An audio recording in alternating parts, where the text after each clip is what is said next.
திருச்சிற்றம்பலம். சிவசிவ. அன்பு தோழமைகளே, கடந்த பதிவில் அற்புத திருவந்தாதியின் பாடல் 30 நம்முடைய காரைக்கால் அம்மையார் புறச்சாமையத்தாரால் அறிய முடியாத பெருமையை உடையவனும் மெய்யன்பர்களுக்கு அறியத்தக்க பேரறிவின் வடிவமாகவும் இருக்கும் இறைவன் இறந்துபட்ட பிரம்ம விஷ்ணுக்களின் எலும்புகளை அணிந்து நள்ளிரவில் பேய்க்கணங்களோடு மகிழ்வுடன் நடனமாடியவர் என கூறும் முகத்தால் இன்று சிந்திக்க உள்ள அற்புத திருவந்தாதியின் பாடல் 31 வழி தாம் அந்த பேய்க்கணங்களில் ஒன்றாக இருக்கும் பெருமையை நினைந்து மகிழ்ந்து போற்றுகிறார். இப்போ பாடலை கேளுங்கள். மகிழ்தி மட நெஞ்சே, மானுடரில் நீயும் திகழ்டி, பெருஞ்சேமம் சேர்ந்தாய் இகழாதே, யார் என்பே யாயினும் அணிந்து உழல்வார்க்கு ஆட்பட்ட பேரன்பே இன்னும் பெருக்கு. அம்மை தன் நெஞ்சை நோக்கி, அதாவது தனக்குத்தானே ஒரு சொட்டு கொடுத்து கொள்கிறார். ஏனென்றால் அவர் விரும்பியே தசை பொதி நீக்கி என்புருவமான பேய் உருவம் பெற்றார். அந்த வடிவத்தோடையே இறைவனை தரிசித்தார், பாடினார், பரவினார், ஆடினார்.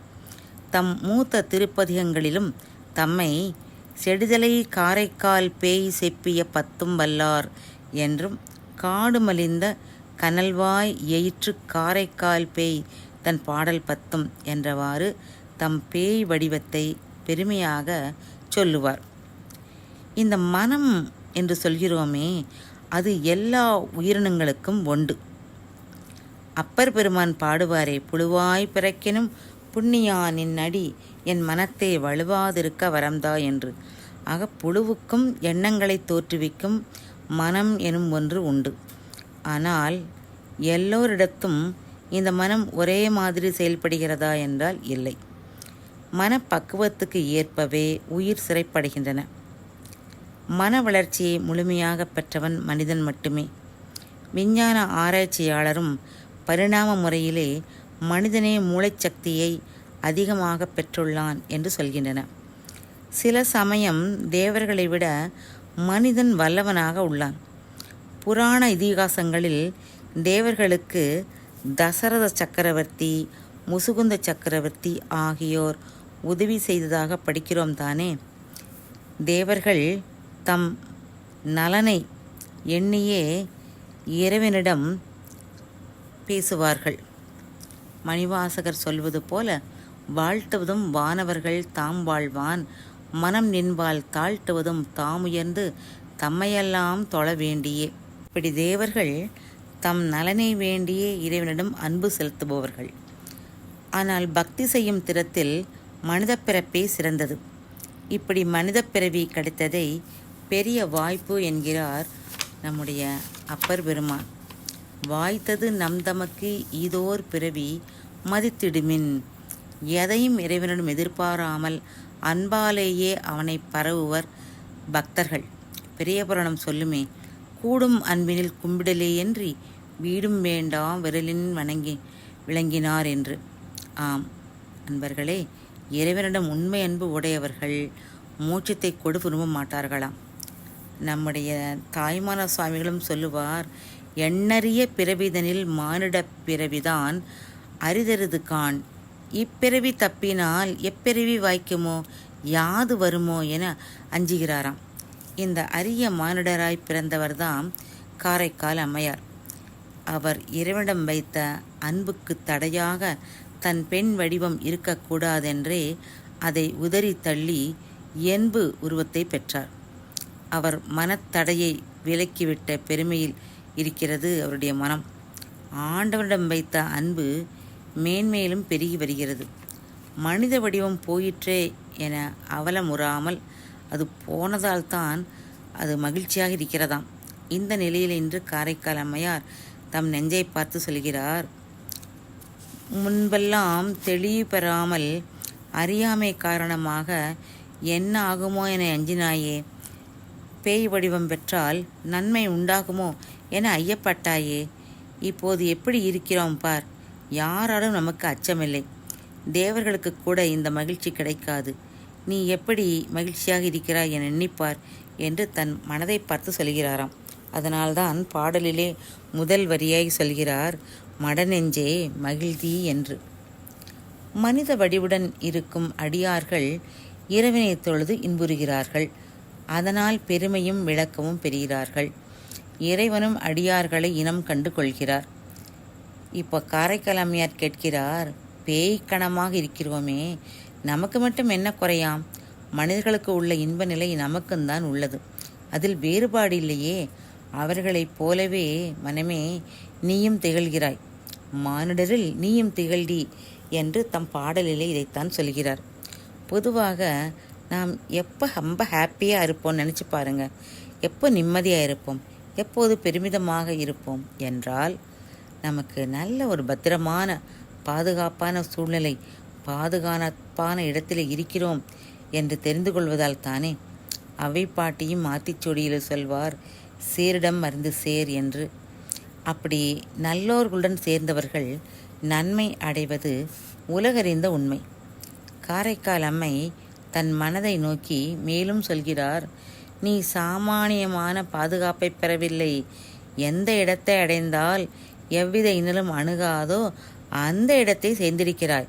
எல்லா பயத்தையும் விட மரண பயம்தான் பெரிது. பசியை மாற்றிக்கொள்ளலாம் எப்படி? சோற்றாலே. பிணியை மாற்றிக்கொள்ளலாம் எப்படி? மருந்தாலே. பகையை போக்கலாம் நல்ல படை பலத்தாலே. ஆக பசிக்கு பாதுகாப்பாக இருப்பது உணவு, அதுபோல பிணிக்கு பாதுகாப்பாக இருப்பது மருந்து. ஆனால் இவையெல்லாம் சிறு சிறு சேமங்கள் தானே. யாராலும் தடுக்க முடியாத மரணத்தை எப்படையும் மாற்ற முடியுமா? முடியாது தானே. அதை மாற்றுகிறவனே எல்லோரையும் விட பெரிய காவலன், பெரிய பாதுகாப்பாளன். சிவனாரால் மட்டுமே அச்செயலை செய்ய முடியும். இதற்கு உதாரணம்தான் நம் மார்க்கண்டேயர். ஆக சிவனாரே நமக்கு பெரிய சேமம். இறைவனாகிய பெரும் சேமத்தை நீ சேர்ந்து விட்டாய் மனமே. உனக்கு இனி கவலையே இல்லை, அச்சமும் இல்லை. சரி, பெருஞ்சேமமாக உள்ள அப்பெருமான் எப்படி இருக்கிறானாம் என்று நினைத்து பார்க்கிறார். யாருடைய எலும்பாக இருந்தாலும் அதை தாழ்வாக எண்ணாமல் அதனை கணித்திலே அணிந்து கொள்கிறான் அப்பன். அவன் வீடே சுடுகாடு தானே. மணிவாசகர் சொல்வது போல கோயில் சுடுகாடு, அவனுடைய இருப்பிடம் சுடுகாடு. சுடுகாட்டிலே சுட்டரித்த பின் எஞ்சி நிற்கும் என்பே இவருக்கு ஆபரணம். ஈசன் என்ற பெயருடையவனாய் எல்லா ஐஸ்வர்யங்களும் உடையவன் என பெயர் பெற்ற சிவபெருமான் இப்படி எலும்பு ஆபரணம் அணியலாமா? அதுவும் ரொம்ப உயர்ந்த நிலையிலே வாழ்ந்து போனவர்கள் என்றால் கூட சரி, ஒரு மதிப்பினால் அணிந்துள்ளான் என்று சொல்லலாம். இது ஏன் எல்லார் எலும்பையும் அணிந்து கொள்கிறானாம் என்றால், யாவரும் முடிவில் இப்படி என்பாகத்தான் மாறிவிடுவார்கள், தான் மாத்திரமே நித்யன் என காட்டத்தான். எனவே மனமே, நீ சிவபெருமானை இகழ்ச்சியாக பார்க்காதே என்று மனத்துக்கு அறிவுரை சொல்கிறார். அவனுக்கு ஆட்பட்ட அன்பு பேரன்பு. என்றும் பொன்றாத இன்ப நிலையை அடைய வேண்டுமல்லவா? எந்த பேரன்பு நம்மை இந்த பெரும் சேமநிலைக்கு அழைத்து வந்ததோ அதை இன்னும் பெருக்க வேண்டும். உடம்பை காப்பாற்ற உணவும் மருந்தும் வேண்டும். உள்ளத்தை மேம்படுத்த கல்வியும் அறிவும் வேண்டும். உயிரை காப்பாற்ற வேண்டுமானால் அன்பு வேண்டும். உணவை உண்டு உடம்பை வலிமை பெறுவது போல அன்பை கொண்டு உயிரை வளர்த்து இன்ப நிலை அடைய வேண்டும். அதுதான் வள்ளுவ பெருமான் சொல்லுவார், அன்புற்று அமர்ந்த வழக்கென்ப வையகத்து இன்புற்றார் எய்தும் சிறப்பு என்று. இந்த உலகத்திலே இன்பமடைந்து சிறப்புற்றவர் எல்லாருமே அன்பு செய்து வாழ்ந்தவர்கள்தான். நம்முடைய 63 நாயன்மார்கள் நினைத்து பாருங்கள். இறைவன் மீது கட்டற்ற அன்பு உடையவர்கள். அந்த அன்பினாலேயே அவர்கள் இறைவன் என்ன கேட்டாலும் அவனுக்கு தந்தார்கள். அன்பின் வழியது உயிர்நிலை என்பதை கேட்கும் போதெல்லாம் உள்ளத்திலே அன்பு இல்லை எனில் இந்த உடம்பு பயனற்ற எலும்பு கூடுதானே. மணிவாசக பெருமான் இறைவனை பக்தி வலையில் படுவோன் என்றே கூறி, இறைவனும் அன்புமயமானவன், அது மட்டுமல்லாமல் கீர்த்தி திரு அகவல் சொல்வது போல பக்தி செய் அடியாரே பரம்பர துய்ப்ப என போற்றி இருப்பார். தாய்மான சுவாய்களும் அன்பை பெருக்கி என் ஆருயிரை காக்க வந்த இன்பப் பெருக்கே இறையே பராபரமே என இறைவனை போற்றி பாடுவார். அன்பு பெருக்கினால் ஆருயிர் காப்பரை பெற்று இன்னலகன்று இன்பத்தை அடையும். எனவேதான் அம்மை இந்த பாடல் தன் நெஞ்சை நோக்கி சொல்வது போல் நமக்கு சொன்ன செய்தியே இந்த பாடல். திருச்சிற்றம்பலம்.